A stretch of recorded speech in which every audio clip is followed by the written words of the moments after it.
Morning class. Today we're going to do a chapter called The Glimpses of India. Through this chapter, you would know the heritage of the country. Also, it will enrich your vocabulary. The first part of this chapter is a baker from Goa. In this part, the author displays the importance of bakers in the contemporary society. The author talks about how elders fondly think of the good old days when Goa was still under a Portuguese colony. The Portuguese bakers and their famous loaves were loved by one and all. Roderick says that even though the eater of a loaf, that is Portuguese, have left, the makers are still there. The time-tested furnaces have not lost their flames, says the author. He says that the tug and the jingle of the traditional baker's bamboo announcing the baker's arrival can still be heard in some parts of Goa. The loaves were bought by some Baskins and Bastines, the maidservants of the house. The author then describes the musical entry of the baker with a chung-chung sound from his specially made bamboo staff. The baker would support the basket with his head, with his hand, and the other bang the bamboo on the ground.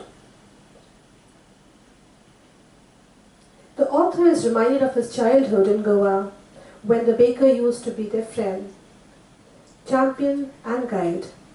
The baker used to come at least twice a day.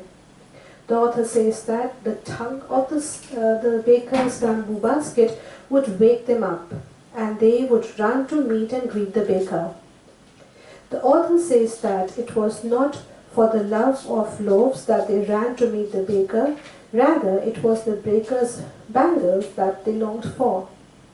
The baker would greet the lady of the house with good morning, and then place his basket on the vertical bamboo. The children of the house were then pushed aside, and with a mild rebuke, and the loaves were then given to the servant of the house.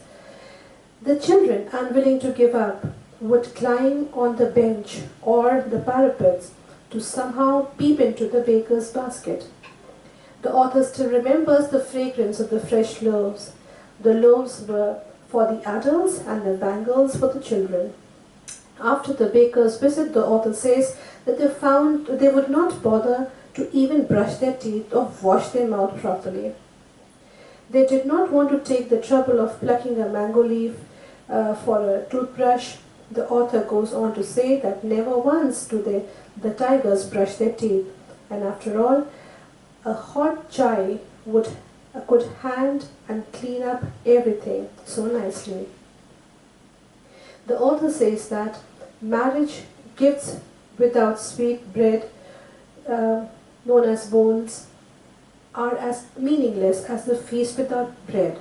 The author falls short of words to emphasize the importance of baker in a village. The author says that the lady of the house must prepare sandwiches for their daughter's engagement. Cakes are necessary for Christmas as well as the other festivals. Thus, a baker's furnace was absolutely essential. The baker back in those days wore a dress known as kabai, long frock reaching to the knees. When the author was a child, he also saw bakers who wore shirts and pants which reached just below their knees. The baker collected his bill after the end of each month. The account was recorded on the wall in pencil. The author says that baking was a profitable business, and the baker and his family they never starved. Their plump physique was a testimony to